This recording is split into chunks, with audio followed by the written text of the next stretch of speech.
afternoon and welcome to today's WTV. I'm Jenna Banfield. And I'm Cheyenne Kamo. Today is actually our one-day turnaround, which means every story that you see was shot and edited today. That's right. We also can't forget to acknowledge that it's International Women's Month for all women, girls, rights, equality, and empowerment. All of our hosts today are women. Right, Jenna? Girl power! I think that we should check in with Magda at the news desk first, though. Over to you, Magda. Thanks, Jenna and Cheyenne. Public transportation is a convenience for many in Halifax, but some residents have mixed feelings in how it's run. And the federal government wants to change that. This is Cheyenne Como's story. Earlier this week, Minister Darren Fisher announced a $55 million investment in public transit across Halifax over the next 10 years. Fisher says the funding is essential to keeping communities connected and will help upgrade and modernize the municipality's public transit infrastructure. Rob Monk is a Halifax resident, but he says he's happy and hopeful this money will help. At a few of the locations where they have bus terminals, like Portland Hills and Lacewood and like the Bridge Terminal, they've got washroom facilities. All these other terminals, whether it's Mumford Road or Highfield Park, they don't have washroom facilities. And one of the big things about being a diabetic, when you kind of got to go, you got to go. Monk is a daily transit user. He says that people like him who rely on public transportation have been waiting for terminal upgrades because it's needed. Evan Trenholm, the coordinator for It's More Than Buses, a transit advocacy group in Halifax, says this is a step in the right direction to address the backlog of items. The Cobequid terminal, the shelters, they're not heated, so you get a lot of draft when you're standing in them. It's just a concrete pad, really. This terminal's been pretty much unchanged since the 80s. All of these terminals really just need a big overhaul. The investment is from the Canada Public Transit Fund and is the largest public transit investment in Canadian history. The CPTF aims to improve transit in rural, remote, and Indigenous communities. The funding is intended for transit accessibility, making it easier for residents to travel without a car in Halifax. Experts say this will also help reduce greenhouse gas emissions and decrease Halifax's carbon footprint. Ben Hammer is the Ecology Action Center's transportation officer. Hammer says the upgrades to the transit system plan has environmental benefits. Transit is a key way of getting people out of cars, and cars account for somewhere between 8 and 10% of emissions by province, like personal vehicles. Transportation is the second largest contributor to emissions in Nova Scotia, accounting for about 40%. The Government of Canada says they plan to reduce greenhouse gas emissions by 40 to 45% below 2005 levels by 2030 and create an estimated 2.68 million clean energy jobs by 2050.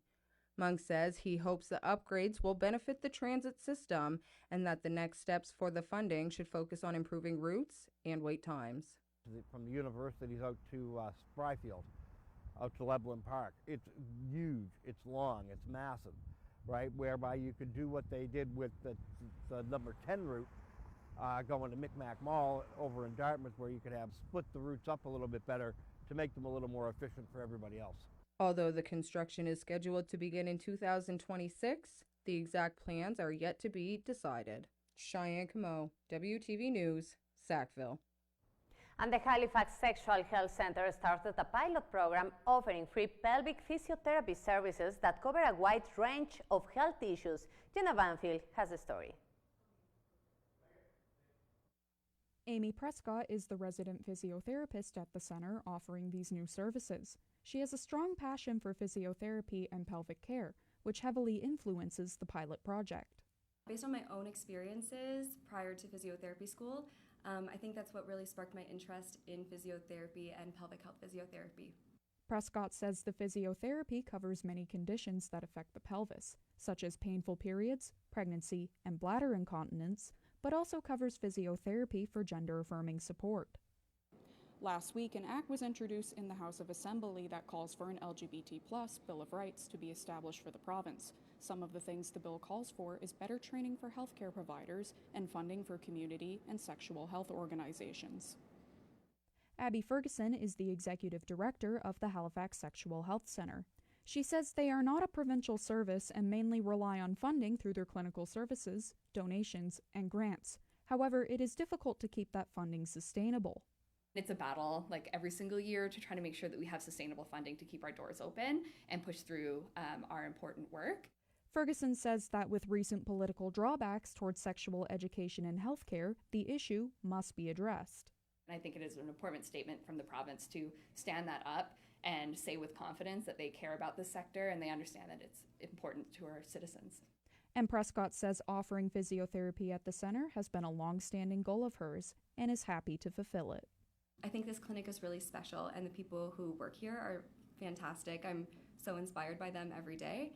And for me, I just really wanted to be a part of that and also to contribute to the clinic culture and expand the care that we're able to provide. Jenna Banfield, WTV News, Halifax. Thanks, Jenna. And patients in Halifax living with Meniere's disease are facing a health crisis. The shortage of CERC, a crucial medication to control their symptoms, has left many in a desperate situation. I went and seen 7 different doctors before I found one that was willing to put in the work to find out what was wrong with me. I had chronic ear infections, I had nasal infections, I was constantly sick. For 16 years, Gina Claremont has suffered from Meniere's disease, a chronic inner ear disorder that affects balance and hearing. Claremont says she initially had a hard time finding a doctor who could diagnose her, but now she faces a new challenge, a shortage of CERC, a crucial drug for her treatment. I've already had 2 episodes since I've been trying to ration. I can't come to work. I can't do anything. And every time I have an episode, I have a chance of losing 10% of my hearing. Report difficulties accessing their prescribed medications. Many, like Claremont, are forced to ration their doses, increasing the risk of worsening symptoms. I went to my specialist and my annual appointment, and he told me that there was a shortage. To call the pharmacy and try to get a prescription right away. If I couldn't get a prescription, then I was going to have to try to ration my medication. According to the Drug Shortages Canada website, the shortage of CERC began on December 2024 and is expected to continue until April this year. The drugshortages.ca website does report kind of like the manufacturer's kind of estimated resolution dates. And so we are hopeful that 2 of them will start having supply available in the next week or 2. Meanwhile, patients like Claremont have had to look for alternatives, although none seem to offer the same efficacy. Why are we running out of drugs? Like, you know, I pay good money for that drug. Why all of a sudden is there a shortage? Last year there was a shortage on stomach medications. This year's a shortage on CERC. Magda Bastida, WTV, Halifax. Independent artists are feeling the impact of the Canada-US trade war. Jesse Bruce joined us live to talk about how they are feeling. Jesse. Thank you, Magdalena. On Tuesday, the federal government announced $161,000 in federal funding to support 5 creative companies in Atlantic Canada to expand further into the global market. But with the current Canada-US tariff war, next steps have gotten more complicated. As artists, not many artists are also good at business. And this tariff war requires a lot of business thinking and a lot of strategic thinking. Dorte Rosen is a goldsmith who creates sustainably made jewelry. She received $24,000 from the federal government's Creative Export Canada program's Export Development Stream, which supports creative companies entering international markets and expanding their global networks. This funding was originally for her to increase exports to the United States, but with the trade war, her plans have changed. I'm going to do Europe, and I think I'm going to specialize in the German market. Rosen says selling in other provinces and countries is important for artists to make a livelihood. I personally could not make a living selling only in Nova Scotia. Even with changing her plans, Rosen says that doesn't leave her immune to the tariffs. It's not just exporting, it's also a lot of our supplies come from the US because that's where the big manufacturers are. Therese Cruz is the executive director for Visual Arts Nova Scotia. She says sourcing supplies is also a worry for many other artists. You can only be so creative about certain things like that when you're trying to source out materials. 4 other creative companies received federal support, including Prismatic Art Society and Thief and Bandit Apparel and Accessories. Tim Rosesco is the CEO of the Downtown Dartmouth Business Commission. He says he's seeing the government start to focus on helping Canadian businesses. But I think they're turning in the right direction to supporting small business, local business, and Canadians as we face this real tariff threat. Rosen says she hopes this can be an opportunity to shine a light on local artists. Right now is a great opportunity to really highlight the amazing artists we have in Nova Scotia and in Canada. All 3 agree that in the face of these challenges for small businesses and independent artists, collaboration and working together are a major part of the way forward. Back to you, Magdalena. Thanks, Jessie. And it's time now for the Future interview.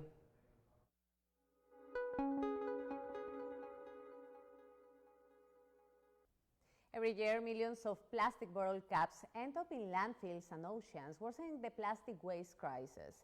But a group of students from NSCC Albany campus is turning this problem into an opportunity through an innovative project called CapCycle.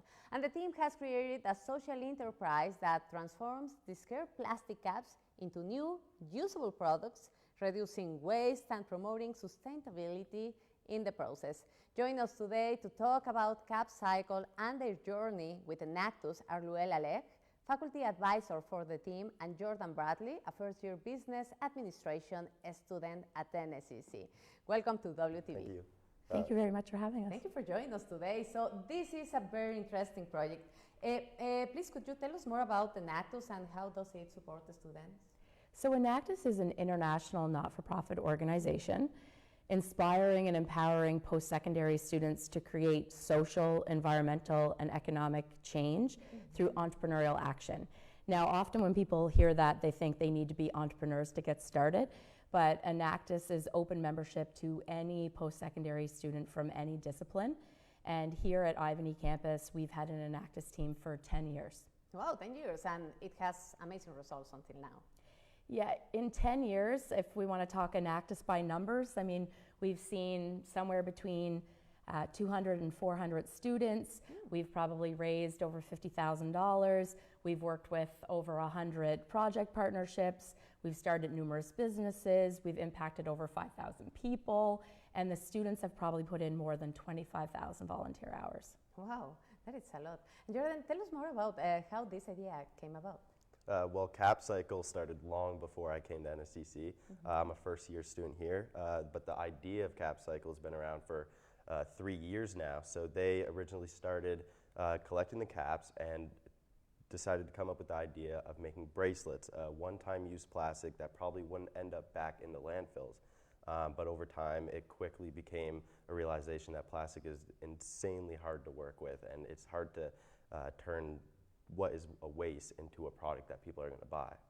You say that there is very hard to work with plastic. What has been the challenge? Because now you have this innovative thing, but before you couldn't do the same thing, and now you can. So tell us more. So we found out that the bracelets were a little hard to work with. So over time, we had to develop new product ideas, but it's crazy how much can get done when you have a group of ambitious students and a very small timeline.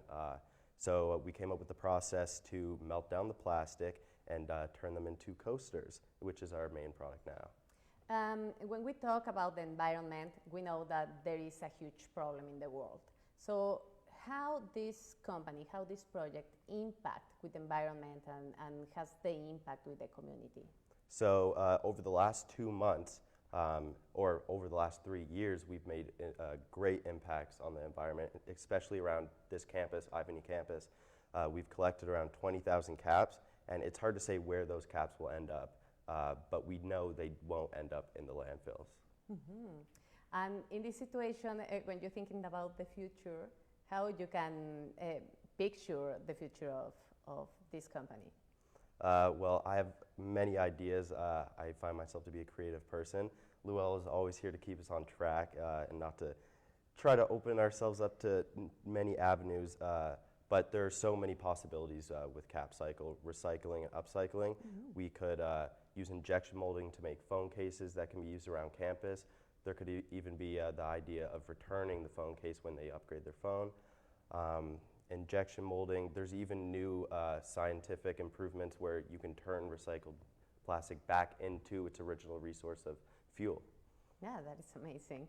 And if we talk about the recent competitions that we have in the province with the regional, Enactus Regional is right, the terminology? Could you tell us more about that? How was it? Because Ivany has a participation in there. Yes, so Enactus Canada, there are 76 post-secondary institutions that are part of Enactus Canada. So at the regional competition we were at, there were 18 universities and colleges from Atlantic Canada competing, and we competed in 3 different categories, placed second in 2 of the categories and third in another, so really great results for the students. What's great about competing at these competitions is that we also get feedback from the judges that are in these competitions with questions on what we could be doing differently with the project, improvements, suggestions for connections within the community. So the team did a great job. Now our sights are set on nationals, which is in May in Calgary, Alberta. So the team will be preparing to make more product and sell more product and collect more caps, all while getting ready to showcase our yearly results at the National Exposition. How people can participate with Enactus? Well, absolutely. So first of all, if you want to become a member, you can find us on Instagram at Enactus NSCC Ivany Campus. You can follow along for Project Capcycle at Project Capcycle, and it's also how you can find our products to purchase. You can click the link in our bio. Any advice that you can give to people who want to participate with Enactus? Sorry, advice? Any advice, yeah? Oh, it's a great opportunity. You get to meet very many people, and you get to use your creativity, and most importantly, you get to be curious and do something with that curiosity. Okay, thank you so much for joining us today. Thank you. Thank you. We'll be back. Stay tuned. To see how the Nova Scotia Community College is getting prepared for student housing, and brace yourself for a fusion twist on Asian cuisine in Halifax. Make sure that all of your entanglement has. How do you do this? You're not sure, are you? Sometimes it's scary, but you won't get it right the first time. That's the whole point. You're going to try to get it right as many times as it takes until you do. And the time will come when you never get it wrong.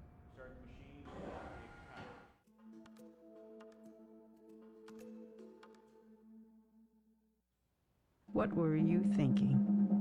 Who in the world would think it was a good idea to do this now? You. That's right. You go, girl, you go. I know you've got a lot going on with the family and work. Oh. This is something that you really want. Make it work. You always wanted to. So it's your time to do something for you. Hello, I'm Moshella Short. I'm an educator, mother, and author, and you are watching WTV News. Welcome back. So Jenna, you know, a lot of students that go to university and colleges actually rely on student housing. You're not wrong. It especially affects international students. It sure does. And we have Theo Iatru joining us live from NSCC Ivany Campus's student housing. Theo? Finding student housing is one of the biggest challenges for students, but for some, that challenge is about to get easier. For NSCC students, Ivany Campus is opening it up and, screw up. Well, next year this will be a huge game changer for me, having student housing as an option for me. Right now, I live in Halifax, so commuting all the way over to the NSCC side, it's just unreasonable to ask. Sometimes it's over an hour.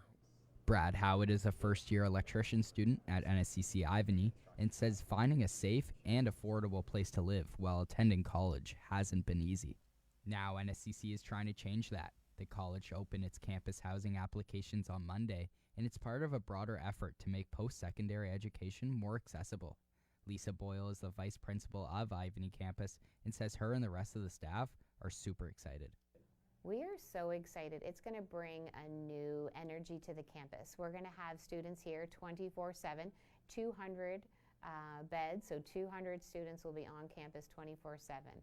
So that's really exciting. The new residencies will include 200 units, offering both private and shared accommodations. Rent is designed to be significantly lower than market rates, making it an affordable option for students who might otherwise struggle to find a place to live in the HRM. Howard says living on a campus will make it easier for him to attend classes every day. I like everybody, people who need student housing, people who live farther away from Dartmouth really deserve to have that experience where they can, walk outside, walk to class, reduce our carbon footprint, all that good stuff. Asking kids to drive or bus an hour into school every day is just unreasonable in my opinion, and it's great that we're moving forward with this. Boyle encourages everyone to apply as fast as possible since it's first come, first serve. It is on a first come, first serve basis. So applications did open up last Monday or Tuesday. And so students can go on the NSCC website now and apply, and first come, first serve. I think it'd be really fun, especially coming into the school next year. Making friends especially is a huge one. Just I might not know as many people as I would like to, and it'd be fun to be friends with my classmates and future colleagues. Just a few months away, NSCC hopes this project will pave more for student housing in the future. For now, students like Brad are just looking forward to a fresh start this fall. Back to you guys in this. Thanks, Theo. Since we are on the topic of students, our next story is all about advocacy. That's right, Jenna. Advocacy is an academic coaching service for students in post-secondary education, but recently has had its funding actually cut, causing a negative effect on students that don't success academically. Willow Ryer has more. Advocacy has been operating in Nova Scotia for the past 12 years, but due to recent federal funding cuts, it has ceased operations in Nova Scotia while continuing within other provinces.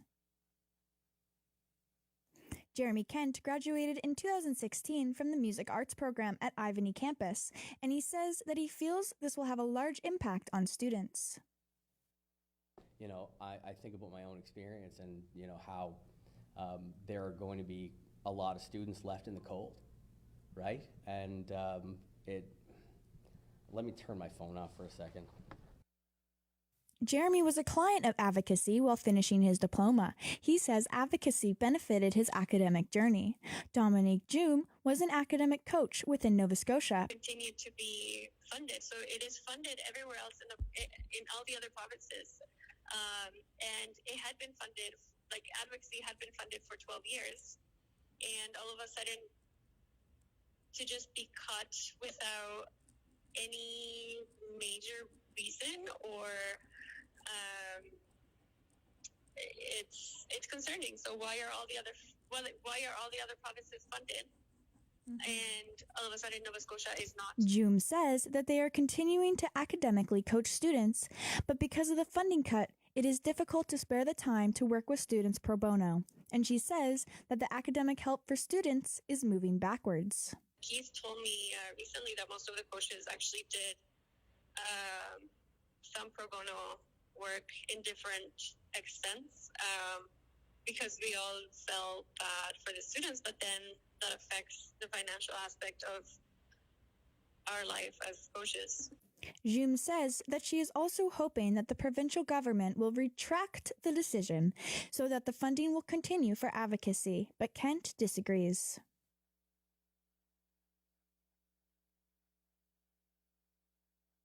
And all of a sudden losing a really important service that was already offered and that was funded by the province, and for students to have been dropped an essential service for academic success suddenly without any sort of support in the middle. That was just, I know it impacted the students I was seeing greatly. Horn says he received an email from Andy Crooks, the Director of Post-Secondary Education for the Government of Nova Scotia, stating that all the funding for the company is to be restricted effective immediately. Who told you that, right? So He said, well, it came from the feds. I'm like, who? Give me a name, right? Oh, I can't tell you. It's this guy. Like, he wouldn't tell me who it was, right?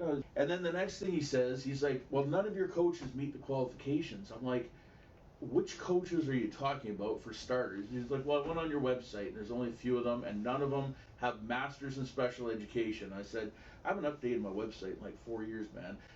Gellhorn says he was told that the service isn't an eligible expense, and advocacy staff doesn't meet the required credentials for funding. In a statement provided by Crooks saying that the Advanced Education is conducting a review of programs funded by post-secondary accessibility services. And the bottom line is that if there is any funding cut at all, then, you know, it's really like a thin line. Willow Ryer, WTV News, Dartmouth. Thanks, Willow. Now, Cheyenne, you got to go to somewhere called Sugar Marmalade, right? I sure did, Jenna. And I actually got to try some French fries that had seaweed on them. And it's funny because wait till you see my reaction. I don't really like anything that comes from the ocean. Yeah, not me. I love food that comes from the ocean. Let's take a look, because this sounds delicious.